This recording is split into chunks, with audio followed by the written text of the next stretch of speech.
Hi guys and welcome back to my channel. It's been a bit of a crazy few days the beginning of this week here in southern Spain. What time we're looking at now? It's 20 to 5 and you can see the trees are dappled in sunlight in the back there. Crazy thing is a lot of the deciduous trees have still got a lot of leaf on them.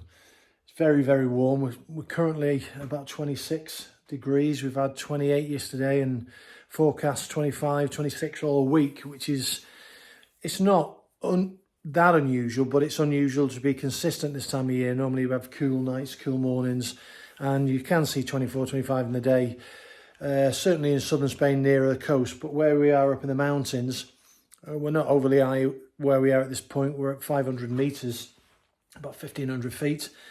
Normally it's very cool in the mornings, very cool at night, and a few degrees cooler than it is on the coast.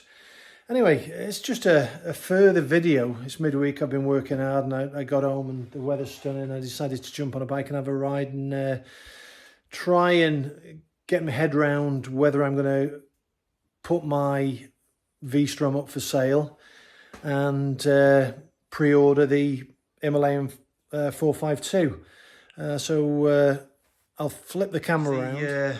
V-Strom 650 V-twin, and I thought I'd get out and have a toodle and see without all the luggage. Normally I always use this bike with the side boxes on and the top box, and I was surprised when I took them off. The actual weight in them is quite a lot. I would think they're well over 10 kilos with the boxes, especially with the double helmet top box and the two big side shad boxes that I've got on this bike. But yeah, it's a 650 V-twin, 90-degree V-twin, and you can see from the dash there that it redlines at 10,000 revs. Now, the criteria that I've got for having an adventure bike, you see the super meters all wrapped up and in bed there.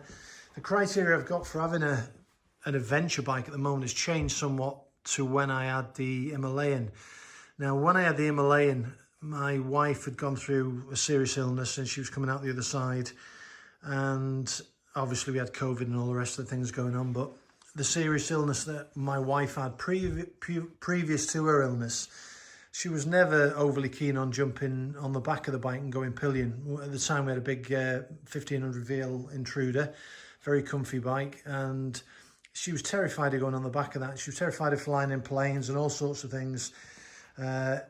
Never wanted, if she went out on the back of it, she didn't want to go on any roads that were twisty or windy. It was always the straightest route.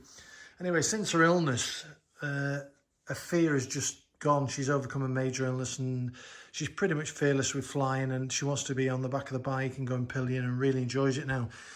So with that said, we initially started going out on the Himalayan when I had the Himalayan 411. Now, don't get me wrong, I really like that bike when I was just using it solo. You can see where we are in the mountains here. I've only got to go 5 minutes in any direction and I'm up in the forest trails, I'm on dirt roads, and really this is an old farmhouse that we've got. The actual house that we live in is further up on the hill, so I park the bikes down in the old farmhouse. Yeah, so the criteria then was slightly different. I was using the Himalayan to go off exploring on back roads, dirt roads, etc., a solo ride, and really enjoyed it.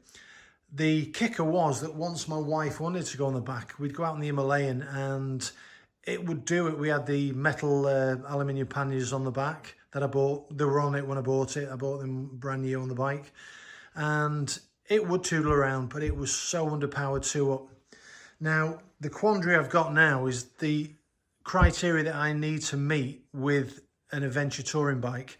First of all, it's got to be powerful enough for two of us to go two up with luggage on and go on an adventure and go for an overnight stay or a couple of nights in a hotel at various places along the route. It's got to be capable of carrying the luggage, the back box, the two panniers and the both of us, and be comfortable enough to do that journey. Secondly, it's got to tick the boxes of the Himalayan that I had before, which was the 411. So I want to be able to go off trail on it and do a bit of off-road riding. Now, this ride I've just been out on now, I've done a fair bit of tarmac and I've done a bit of off-road. Now, off-road riding, it's fine, but the tyres, you can see, they're more road biased, the tyres that are on this. They want something a bit more off-road biased or 70-30, 50-50, whatever I'm going to go for. So I'll look at changing them and probably doing that. But the part that probably swung me to keeping this bike, and if I do get an Himalayan, the 452, it'll purely be a toy for me for going off-road. But I can't see the logistics of having two bikes. These two bikes I use all the time. So I use the Super Meter and I use this bike. So the logistics of me getting the 452, as I've said in the other video, will be my heart rule in my head instead of thinking about it logically. What's really sort of made a few points clear, I've watched quite a few videos now. There's been quite a few on the last couple of days on the top end speed, how it rides and its performance. And there's been a couple of videos of it doing 150 kilometers an hour, wringing its neck. And the same videos that you're seeing it doing 150 kilometers an hour, if you look at 4th, 5th and 6th gear, they're wringing its neck in all them gears, and it's maxing out about 150, and it's doing maximum redline revs in 5th and 6th gear to get there. Now, I've just taken this out, and what I will say, this will do this. I'm not saying I did do this. Obviously, I'm on video at the moment. But this bike, without any luggage on the back, will do 100 kilometers in 2nd gear to the red line, 10,000 revs. It then will do 145 kph in 3rd to the red line. And then it will do 165 kph in 4th to a red line at 10,000 revs. So, and you've still got 2 gears left, then you've got 5th and 6th. So that answers the question of whether I need a 650 as opposed to a 450, the extra wiggle room and the extra power and the extra torque that this bike's got over the 452. Now, I've been caught up in the hype, same as everybody else. I really, really like the idea of having this 452 because I love the Hemi. When I was taking it to put it in for the Super Meteor, I was really, really sad for the first half of my journey, which is all mountain roads and back roads, till I got on the motorway, and I'd been riding on the motorway for 15 minutes. I thought, no, I'm doing the right thing. I was on the motorway, I had it open at 120, 122 kph, and it was vibey, it was wringing its neck, and hence looking at the 452 to replace it. But for the criteria and the things I need it to do, I don't think, to be honest, it's gonna meet my overall needs. So I would think in hindsight now, it would really be an impulse buy if I buy the 452, but I'd be stupid to get rid of the V-Strom, the 650 V-Strom. It's a cracking bike, really good for purpose. It's solid. These engines can do 100,000 mile, no problem, as long as they're serviced regularly. So there we are, guys. That's my ultimate thoughts on it at this moment in time. Never say never. You know what us bike riders are like.